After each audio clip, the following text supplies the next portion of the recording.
is the Banner Baseball Show. Paul Mancano joined by Connor Newcomb on a Monday in March. We are live on X, Facebook, and YouTube. Drop us a like, drop us a comment, give us a thumbs up, write us a 5-star review on Apple Podcasts, and I will read it out here on the show. A little sneak attack episode for you. I was planning on having my usual co-host John Mioli join me, and then he was having internet issues and decided to reboot his computer, changed his password, and got himself locked out of his computer. So we are pivoting. We are having Locked On Orioles podcast host Connor Newcomb join us here on the Banner Baseball Show to talk about all things Orioles. Connor, I can't recall the last time I had you on the show, but I believe it was over a year ago. That's been a while. First of all, Paul, you kind of blew up John's spot right there. I mean, you didn't have to air all of it that he had trouble with the computer. I mean, people would understand if it was just, John couldn't make it on the show today, but you really just put it all out there.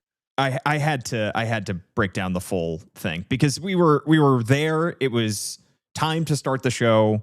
John was already logged in, sounding okay, but just slight glitches. And then he decided, you know what, I'm going to reboot the whole thing. And from there, it just kind of blew up. So I did blow up his whole spot there. Connor, have you seen any of the Fast and Furious movies? Do you have thoughts on them? I've been following along with the saga, but while I do understand the importance of family, I have yet to watch one of these movies. They never really appealed to me as a child, I guess, when they were coming out, right? This was early 2000s when they first started coming out. Were these late 90s movies, Paul, or early 2000s? No, I think the first movie came out in 2001. Okay. The Fast and the Furious. So as a child, they didn't really appeal to me. Not really into cars that much. Don't know if that pushed me in one direction or the other. And then at this point, it feels like a lot of movies.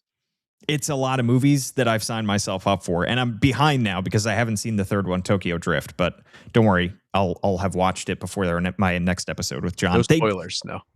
And I'm glad they didn't appeal to you as a child because they're not children's movies, to be sure, as John would say, not family movies, despite the fact that they are about family.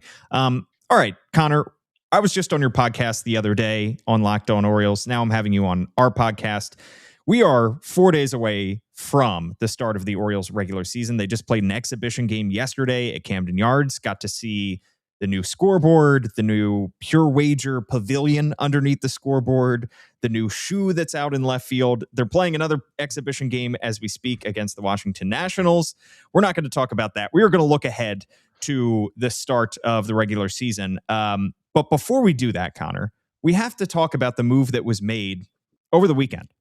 And that was the Orioles' decision to option one Dean Kremer to the minor leagues. And this is something I wanted John's take on. I'll have his take on Wednesday. I think that's when we're aiming to do our full season prediction podcast because, let's be honest, John Mioli and Dean Kremer know each other quite well at this point. John's done a number of stories about Dean. Dean loves talking to John, maybe more than he likes talking to any other member of the media.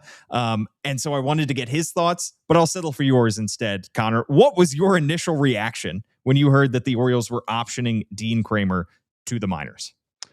Paul, I try to think that as I host a daily podcast 5 days per week, that I can see any potential move coming for the Orioles. And obviously, I at least knew this could be possible because Dean Kremer did have minor league options, but I don't think I ever said this, and I've been doing 5 days a week for the past month, never even brought up the possibility of the Orioles actually doing a 5-man rotation, but optioning Dean Kremer. I thought for sure the way they would get to a 5-man would be Zach Eflin would just begin the year on the injured list for a couple of weeks. They would get him to April, get him fully built up, and then they would kind of see where they are from there.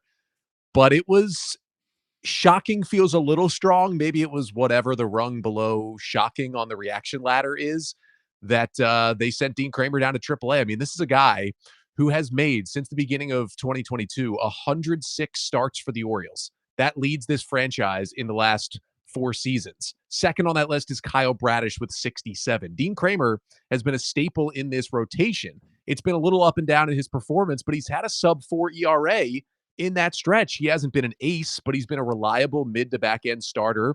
He didn't do anything poorly, I don't think, in spring training that kind of forced this demotion. It was just 6 starters for 5 spots. Mike Elias made it clear the Orioles didn't want to go with a 6-man rotation at this point, and they made this move. And when you break it down, Paul, on paper, if you're not going to IL Zach Eflin, you have 3 guys to option that have minor league options. It's Kyle Bradish, it's Shane Baz, and it's Dean Kremer. And if you're just going to put that on a spreadsheet, Kremer is number 3 of 3 in terms of where you're going to order them in your rotation. And that's where they went. I talked about it a lot on my show.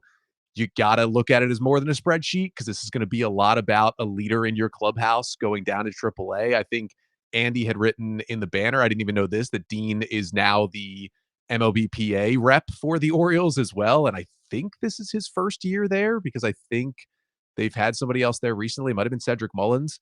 But now he's in Norfolk. So that is a whole nother part of this. You have to get buy-in from him. That to me was the more surprising part of it, rather than just the, on the spreadsheet, what makes most sense for the roster.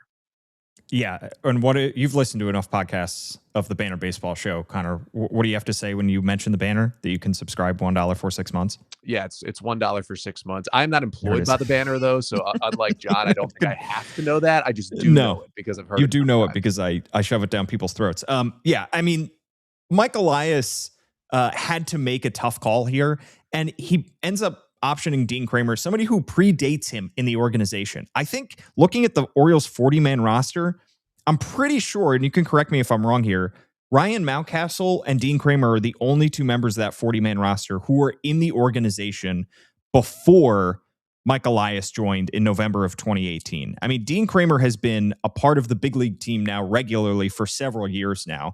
And I always just assumed from the moment that the Orioles signed Chris Bassett at the beginning of spring training that the logical move was going to be Zach Eflin starts the season on the injured list, because he kept saying the whole time, I'm going to be fully healthy. I feel good. He was pitching normally. But in the back of my mind, I was thinking, this guy just came off serious back surgery. This is an injury that was plaguing him for a long time. And for sure, the Orioles will give him some time to ramp back up in the minors. He'll rejoin the rotation, and who knows what the rotation could look like at that point. Somebody else could be missing, whatever. But I thought Dean Kremer was going to be one of the 5, and that Zach Eflin would start the season on a rehab assignment in the minors. And then Zach Eflin had an outstanding spring.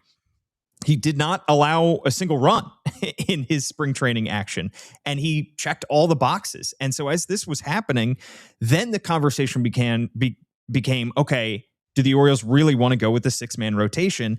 And I never thought their appetite for a 6-man rotation would be that large, but I thought their appetite for a 6-man rotation has to beat out their appetite for optioning Dean Kremer, because Dean Kremer, it's surprising that somebody who has been around the big league team for this long even has options left, but he is one remaining option coming into this season. And I just never thought that the Orioles would use it because of what he's meant to this rotation. And say what you want about Dean Kremer's Orioles career, I think he has been a little bit of a Rorschach test. There are people that are not satisfied with Dean Kremer. There are people that always think the Orioles can do better than Dean Kremer. And then there are people that think that Dean Kremer gets a lot of unnecessary hate when he just goes out there and pitches to a 4.25 ERA just about every season.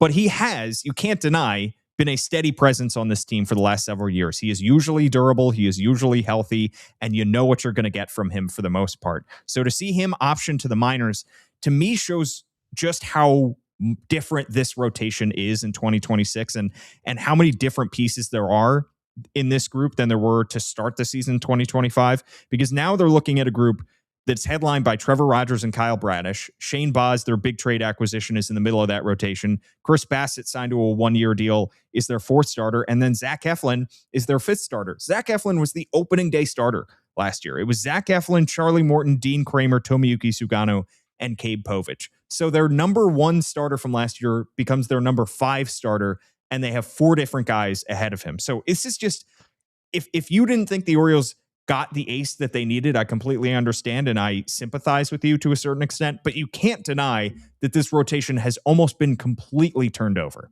Yeah, not only is your number 1 from last year now your number 5, but your 3 and your 5 from last year are now in AAA Norfolk. So the guys who you were counting on a lot last year are now the depth. And, Paul, I'll just issue one note here so you don't get emails or tweets or whatever about it.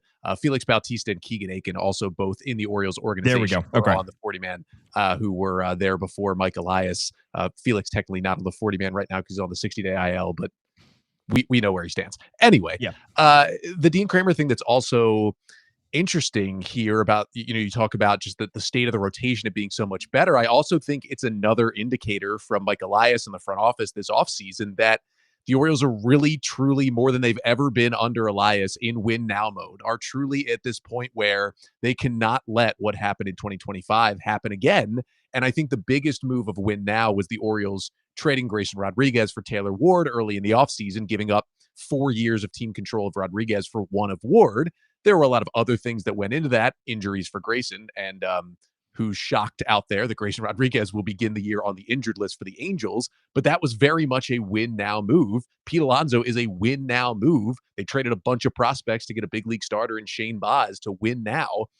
And Kremer, you could argue, is another part of that, because not only was Zach Eflin not allowing runs, but if you watched the few starts that were actually televised of him in spring training, he looked great. The stuff looks pretty much identical to 2023 and 2024 when he was a Cy Young vote getter with the Rays and was a Game 2 playoff starter with the Orioles down the stretch after the trade.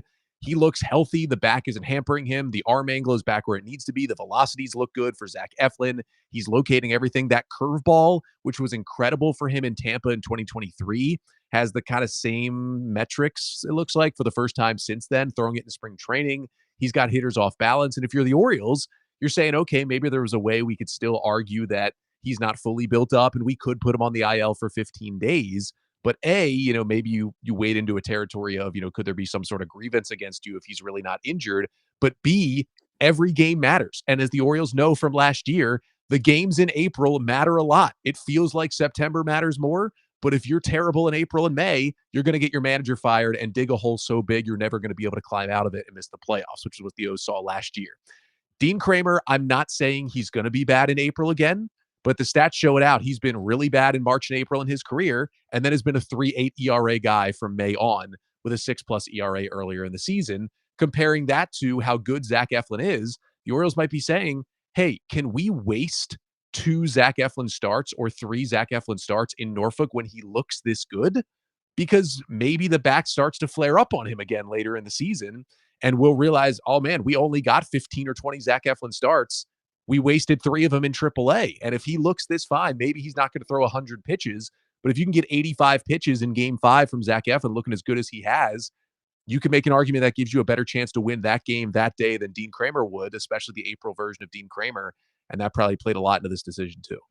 Yeah, and Zach Eflin would obviously not be happy about that either. You mentioned the possibility. I don't know, what kind of, if he would have any kind of repercussions for the Orioles for something like that. But for sure, he would not be happy about that because he just signed a 1-year prove-it deal to show that he can be healthy and be the guy that he was in the second half of 2024 and before he got injured in 2025 as well. This is just, I just am curious to know Dean Kremer's reaction to all of this, because he's 2 years away from being out from under team control for the Orioles. And for somebody, all these players have to have in the back of their mind, how is this affecting my long-term career? How is this affecting how teams are going to see me? How is this affecting how much money I can get in the open market? And no big league pitcher who has been a big league pitcher for this long and has been this important to the team is going to be happy about being sent to the minors. It's just funny that Mike Elias now, for a few spring trainings in a row, he waits until the very end of spring training and then he pulls off a surprising option. In 2023, Grayson Rodriguez had a terrible spring, but everybody had him penciled into the Orioles rotation to start the season and that he was going to make his big league debut. They optioned him to the minors. I'm sure that didn't go over well in Grayson Rodriguez's camp. 2024, Jackson Holliday did not break camp with the Orioles. That one was much less understandable because Jackson Holliday had a very good spring training. Looked like he is checking all the boxes. And the Orioles said, nope, we'd rather sign Tony Kemp off the street and have him get 10 worthless plate appearances before we bring Jackson Holliday up a week later.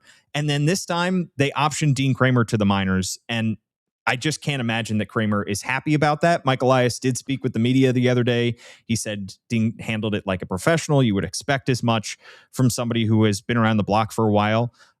You mentioned the March and April splits for Dean Kremer. They are pretty drastic. A 6.24 ERA in 22 starts between March and April in his career. The rest of the season, a 3.87 ERA. So he is obviously a much better pitcher. My usual co-host, John, wrote a story on thebanner.com a few weeks ago about what Dean did differently this offseason. And he stopped stopping pitching. He threw through the entire offseason in order to try to get rid of that. He was aware of how much he struggled to start seasons. And so he was trying to get rid of that, but it didn't really show itself in terms of his spring stats. Obviously not a huge sample size because he was pitching in the WBC. So he only made 3 starts in Grapefruit League action, gave up 5 earned runs with 10 Ks in 9 innings, but also did not allow an earned run in 4 1/3 innings while pitching for Team Israel. So on paper, this makes perfect sense. It's totally understandable. And Elias also said, look, he didn't want to put Dean Kremer in the bullpen. I totally agree with Elias there. I don't think that really makes sense. He said, we're going to see him back up here at some point because some injury will happen. That's 100% believable given what we saw from this rotation last year. And he also brought up the fact that off days, this team has a lot of off days to start the season. They have off the Friday after opening day coming up this Friday. Then they have off the next Thursday and the Thursday after that. So you definitely did not need a 6-man rotation. You add an extra bullpen arm if you don't have a 6-man rotation. I completely understand it. It makes a lot of sense. But does it make as much sense to the clubhouse? Does it make as much sense to the player? Are you explaining it well enough to the player and to his teammates to the point where they understand it and they're not pissed off about it? I think that's something that they have to be keeping in mind here. Yeah, it's the first, I would argue, real test of Craig Albernaz's managerial responsibilities. He's seen it happen with Stephen Vogt. He's seen it happen with his time on the Giants coaching staff as well. And Vogt's won back-to-back Manager of the Year awards. He's gotten the most out of a team talent-wise that maybe isn't even in the top half of baseball in the Cleveland Guardians. And yet, they've won back-to-back division titles with Albernaz as the bench coach with Stephen Vogt because they've gotten the most out of every single player. He simply has more talent here in Baltimore than he did in Cleveland. So it's going to be a lot about the soft skills as well. And that, I would argue, is just as important part of being a big league manager, especially in 2026, is how you are building those relationships, how you're communicating either messages from the front office or messages you need to get to players, whether they're rookies or veterans, how you're kind of holding the clubhouse of all these different backgrounds and personalities together over a long 6+ month season. And in his first year on the job, I mean, yeah, there's going to be difficult conversations when you tell guys they didn't make the team. There's guys that are right on the cusp of the roster, but this is not a guy in Dean Kremer who we thought was, I don't think he entered spring training thinking I'm on the roster bubble. I got to prove it to make this team. He and everybody else entered spring training thinking, all right, we can pencil Dean Kremer into the, 4 or 5 spot, the Orioles rotation, and we'll see how it builds out around that. So that's a much tougher conversation to have with a veteran who debuted in 2020. And except for a really weird, bad year in 21, has really been with the Orioles the entire time since then and been in their rotation for most of that time. So it's a tough conversation. Kramer's a veteran leader, and you have to hope that Albernaz nailed that conversation as best as possible, as it is his biggest test so far, and that Kramer's going to be ready when we know his number is going to be called at some point soon again. Yeah, he is going to be the first call. I mean, you're talking about a guy who, the second there is an injury to somebody in that rotation, he is going to be called up. I'm pretty sure it was an injury to Dean Kremer that first gave Grayson Rodriguez his shot in 2023. Was that Dean Kremer or Kyle Bradish who went down? It was Kyle Bradish took a liner off the foot. That's right. Up, yeah. And Grayson came up and made his debut in Texas. So freaky stuff happens. Weird stuff happens. You expect somebody to go down at some point. It sucks, but it is part of the game. I expect that he will be back up.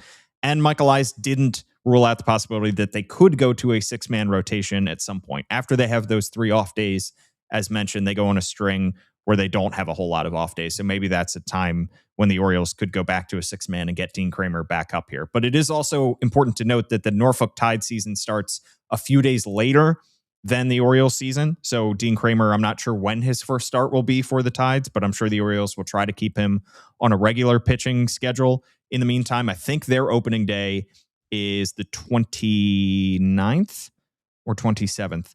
I'm saying a lot of things and making... They'll start one day. They're at home, and they'll start one day after the Orioles start.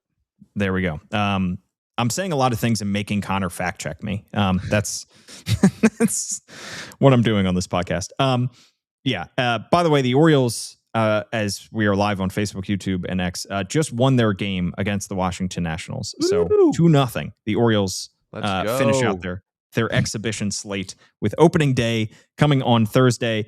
Connor, I want to run through some other news and notes with you as the Orioles try to finalize their opening day roster. A couple notes that came on the injury side. Dylan Beavers had quad tightness over the weekend. He was scratched from the lineup on Friday. It led to knee soreness. He is hoping to be ready for opening day, but he is not sure. Andrew Kittredge, we know he was shut down a few weeks ago. He said his shoulder is feeling great. He's hoping to have a short rehab stint in Norfolk, so the hope is that he can join the Orioles at some point early in the season. Heston Kjerstad had right hamstring tightness, and he'll have precautionary imaging done in Baltimore this week. So a couple of the outfielders, one of them not expected to make the opening day roster in Heston Kjerstad, one of them who was expected to make the opening day roster in Dylan Beavers, having some injury concerns.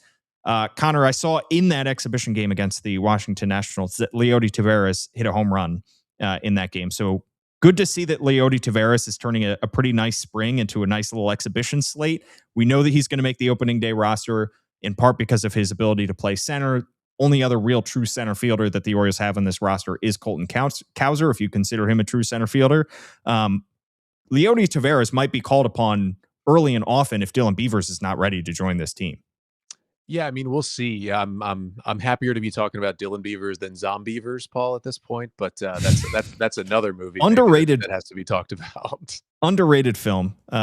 If anybody has seen that movie, give us a 5-star review and give us your review of Zombievers, a 2014 horror comedy, and it's all under 90 minutes. Connor. Terrific anyway, film. so is this podcast. So Dylan Beavers, we'll see. I think we're going to get a Craig Albernez update, like maybe as we speak here at some point. I would think he's going to talk to the media as this final exhibition game just wrapped up. So we'll get some more info about some of these injuries and guys' status for opening day coming up on Thursday. Beavers and Albernez, when they talked on Sunday, seemed pretty confident that he would be okay. Maybe he wouldn't be in the lineup on opening day proper, but would be okay to not have to go on the injured list and would be on the roster. For Taveras, honestly, whether Beavers is on the roster or not, I'm not sure it really changes Leody Taveras' role very much. He's going to be a late game defensive replacement in the outfield. You put him in center, you move Colton Cowser to left, and basically whoever the best outfield defender left in the game at that point is probably moves to right field, and that's how you finish off games. Maybe Taveras will play here or there if you want to sit Colton Cowser against a lefty. Taveras is a switch hitter, can bat from the right side against a left-handed starter when Cowser needs a day off or if Cowser's struggling for a stretch at all. But I really do think for Beavers, it would probably open up something more like Jeremiah Jackson. He started in the outfield in Monday's game at Nats Park. He really hasn't played much outfield this spring. He's been mostly working at third base and second base, but we know he came up and played a lot of right field when he debuted for the Orioles last year. So I think if you had both Jeremiah Jackson and Blaze Alexander on the roster, you could go for the 4 outfielders you would have with Cowser, Ward, O'Neill, and Taveras. And because Alexander and Jackson both have the versatility to move out to the outfield if you need them to, I think you would have that position covered for 10 days. Because even if Beavers does have an IL stint, it seems pretty minor that it would only be 10 days and he would probably be back onto this roster. So I think that would be the opening for Jeremiah Jackson, but I'm not really sure it moves the playing time at all for someone like Leody Taveras. I really hope he gets pretty minimal starts for the Orioles this year. That's what I said about someone like Dylan Carlson last year. And then he started way, way too often. And that was one of the reasons why the Orioles won 75 games. Yeah. I mean, I think to watch how aggressively Craig Albernez manages and especially how aggressively he writes out his lineup card every day is going to be fascinating to watch because we have no frame of reference for how Craig Albernez is going to manage. He's never done it in the big leagues before, so we don't really know. He's kind of given us some hints as to what he has said, but I don't think you can look at any spring training lineup and be able to graft that onto a regular season. I just remember last year covering the one of the road trips where they're in Kansas City. It was the first trip where Gunnar Henderson had come back from injury. And Jorge Mateo started in center field in place of Cedric Mullins in one of those games because of a matchup, a matchup that the Orioles would like to exploit in that instance. Mateo ends up letting a ball go off his glove. The Orioles lose a close game to the Royals. And it's one of those that the Orioles definitely felt like they let slip away. And I think it was in part because of the way that Brandon Hyde was managing that. And who's to say if that was his decision to have Jorge Mateo in center, how much exactly control he had over the lineup card, over the roster, whatever. But the Orioles for sure were trying to play the long game last year. They were not as worried to start the season about how many wins they could rack up in the month of April or May until all of a sudden they were 13, 14 games under 500 and they had to dig themselves out of a massive hole. In the post-game press conference, I remember Brandon Hyde saying, it's a long season. We want to give Cedric some time off. Well, by midway point in the season, Cedric Mullins was getting time off from a different team in the New York Mets because you had to trade him because everything had gone so poorly. So to see how many of the regular starters are in the lineup for the first few weeks of the season is going to be fascinating because, as we've seen, the Orioles cannot avoid they cannot have a slow start like the one they had last year. This division is too good. The other teams are just too good. And the margin for error is just too small for the Orioles to be able to dig themselves out of a hole like that. Yeah, which is why I think, Kowser's going to be in there and you're just going to play him in center field, right? It's not going to be Taveras. And you're going to maximize the guys in the infield while you can. It's going to be Blaze Alexander and Kobe Mayo because those are the best two players that are out there. And once Jackson Holliday gets back, he's going to be in there every day. And then whoever's playing the best, really, out of Kobe Mayo or Blaze Alexander, or maybe even whoever is that utility infielder who makes the roster, whoever's playing the best is going to be at third base until you potentially would hopefully, get Jordan Westburg back in June or something. They are going to maximize what they can do. That doesn't mean they're not going to give guys days off, but your kind of number 1 and 2 veterans that you brought in this offseason, and Pete Alonso and Taylor Ward, one played 157 games last year and the other played all 162. So these are not guys who are generally asking or needing days off, at least in recent years. So it's going to be more about, getting Basayo and Adley off their feet, switching them out between catcher and DH a little bit to keep them healthy, throwing Ryan Mountcastle in there every once in a while. But with the injuries to Holliday and Westburg, you have a pretty set starting 9, I think, at this point. And really the only question will be, how do you kind of rotate in Dylan Beavers and Tyler O'Neill in right field? And Tyler O'Neill is kind of the one guy you do want to give days off to because of all the injury history. So that problem might work itself out. And otherwise, Paul, I think they're going to be, even though they will platoon some and Mountcastle do some pinch hitting for some lefties, and it'll look a little different when Holliday comes back. I think for the first 3 weeks of the season, while they don't have Jackson Holliday, it's going to be more of a set 9 for the Orioles than we've seen in recent years. And some of that, I think, is just because injuries early in camp have slowed the depth of this team a little bit. For sure. Connor, one more thing I want to get your thoughts on. Does it bother you that the Orioles' new slogan for 2026 is fly different and not fly differently, which is grammatically correct? It doesn't. This is something at one point in my life that definitely would have bugged me more. Probably while I was actively in journalism school, it probably would have bugged me more. Now, I don't know. It's like 14th or 15th on my list that I have to get upset about. So I might, maybe by June, check back in and there might be a bigger take on that one. My take might be differently. Yeah. I mean, at times you can overlook it. I mean, chaos coming, obviously, you can overlook that. Everything doesn't need to be grammatically correct, but fly different when differently is out there. What exactly does fly different mean, do you think? I'm assuming it's like some sort of like be different, but we're birds, so we fly. So, we're going to be a different team this year, but instead of be different, we're going to fly different. Fly different from the other teams, from the other bird teams? Fly different from the 2025 Orioles, hopefully, is the plan. Fly straighter. Exactly. All right. Connor, thanks so much for pinch hitting for John Mioli today. It was great to have your thoughts on the Banner Baseball Show. Where can everybody listen to the Locked On Orioles podcast, as if there are people out here that haven't listened to the Locked On Orioles podcast? Yeah, hopefully there aren't people who dislike pinch hitting so much that they will hate my appearance on this podcast. But I'm not platooning with John. It was just a one-time thing. They can check out Locked On Orioles on YouTube, on Spotify, and Apple Podcasts. Pretty much the same places you get the Banner Baseball Show. We are going 5 days per week. They're around 30-ish minute episodes. They have pretty much everything you need covered on the team, especially as games get going this Thursday.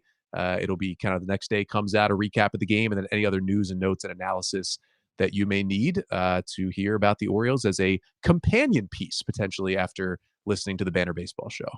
Exactly. You do more of the daily stuff, more of the people that are in there every day. We do more of a big picture type thing.